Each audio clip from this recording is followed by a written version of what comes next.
Hi, I'm Patu from freefincal. Regular viewers may recall that I've been sharing my stock portfolio updates over the past few months, and for the last couple of months, I've been mentioning that the return analysis has been done, and finally, I managed to get all the transaction in and do my return analysis and found out. Just this morning, before the markets opened, that the total return was 22.58%, and then published it, and then the market fell by about what 3.5% or something like that. So the number that you see here, the total return that you see here, has to be reduced by about 1.5% after today's fall, if you can call it a fall. So there are many considerations that investors should keep in mind before they look at my portfolio or compare my situation with theirs and so on. The stock portfolio is about 16.5% of my total equity mutual fund portfolio. It is a relatively small amount, but it is reasonably rapidly growing fast, I would say, because last year it was about 8ish% and now it's I've almost doubled, so it's not a bad development. The portfolio is very young, and whatever return numbers that you see, so before today's before the market opened today, the absolute returns, that is the absolute returns including the dividends, was 22.58%, and the CAGR was 33.35%. So but that has to be you can remove about 1.5% from all the numbers after today's fall. The first stock was purchased, that is Colgate Palmolive, was purchased in October 2014, but I haven't been very active in investing in the market, and 58% of the total transactions and 71% of the total capital invested is less than a year old. So it's a very young portfolio. So don't take all these return numbers too seriously. And I did not invest any money during the market March 2020 fall as well. And also, all my mutual fund investments are carrying on as usual. I have not changed anything there, and there's a strong element of luck in the returns that you see. I don't think I'm having any kind of stock picking ability. I will share my approach, but I mean, even before I started investing seriously in stocks, I told myself that I will take a very lazy approach to investing in stocks, and that's how it is. And every time I show my portfolio, people assume that people do a lot of analysis. So, for example, the amount of analysis I do on my investments is only that much, but the amount of analysis others do on my investments is that much, and the amount of analysis others think that I do is that much. So it's really, I don't really think at all when I invest in the stock market. I do very little analysis, and I've talked about it several times before. I choose low volatility stocks with very good financial health, particularly low debt, and I tend to buy stocks that trade close to their all-time highs, so the price of the stock will be high. I have already given you a list of stocks that trade close to their all-time high before, and I told myself not to be afraid to pick expensive stocks because of the market. Has valued that stock as that high, then there's no problem in buying that. As far as I'm concerned, I don't worry about valuation. Value investing, very few people realize, is extremely risky, and I don't want to take on that risk in at my age. And it's risky because you are buying a stock which the market, ideally you should buy, you are buying a stock which the market has rejected, and you are waiting for the market to discover that value, and then it will zoom, and then you expect it to zoom up, but that can take years and may never happen at all. What they call a value trap and so on. So it's an extremely risky compared to, let's say, investing in just the nifty. And I always follow this simple rule. Whenever I have a doubt, I wait for my wife to go to bed in the afternoon, and just before she's about to fall asleep, I ask her I ask her suggestions, and sometimes she will be good enough to tell me stock names. Sometimes she will call me names, but that's fine. Then I don't see why I should fear dividends or the dividends taxation.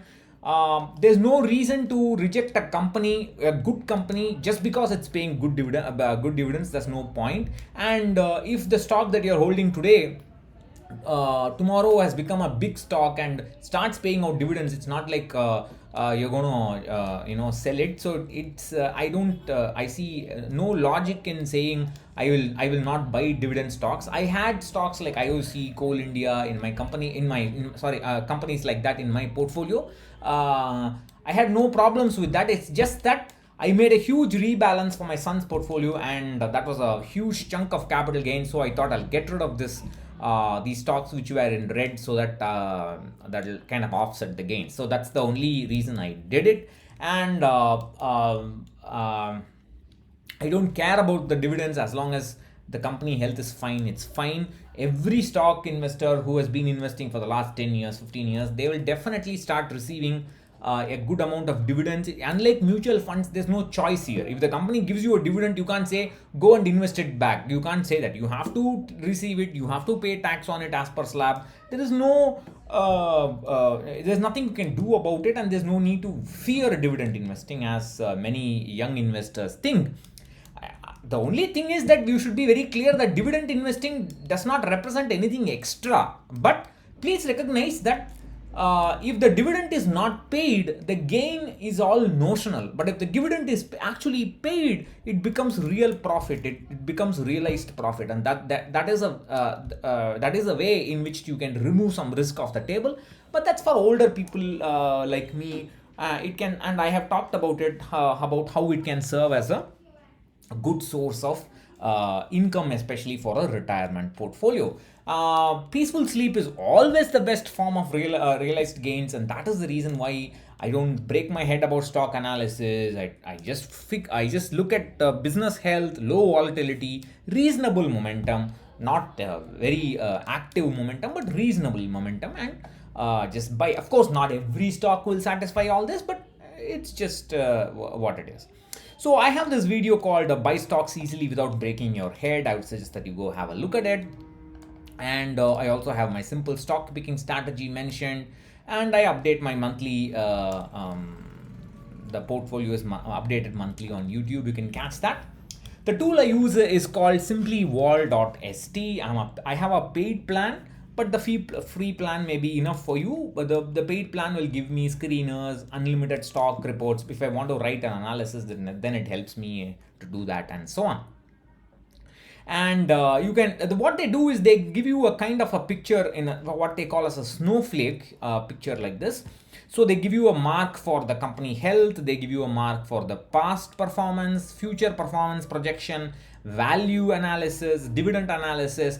And if you look at these are the stocks I currently hold, and this is the kind of snapshot I have. So this is the overall portfolio snapshot. You can see it's very high on health. Past not so much, future not so much, dividend a little bit of dividend, but health is the maximum factor that I have given preference to. And you can see the stocks that I have, and I'll show you the list also. And so you have and you can see here Hindustan Unilever is the highest weight, about 19%. Total return before the start of today's market, 33%, Asian Paint 36%, TCS, and so HDFC Bank, Infi, Pidilite, Dabur, Colgate, ITC, Marico, Wipro, and those are the stocks that are currently in my portfolio. And before the start of this month, or somewhere around that time, I had sold Coal India, Godrej Consumer Products, Hindustan Petroleum, IOC, and Vedanta. Vedanta I had sold a little bit earlier, I think.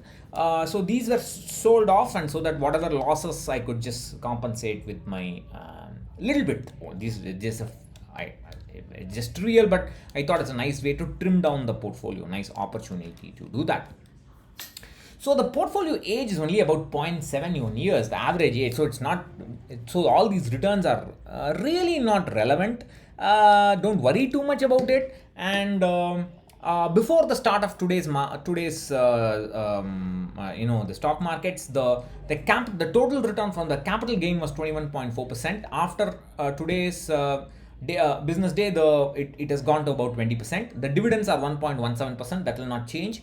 So the total is about 22.58% before the start of the market day, and it's about down by about 1.4, 1.5%. So that's about it, and this is what I think many viewers wanted to know. I'll continue to build this portfolio, and let's see how it goes. I'll catch you later. Bye bye.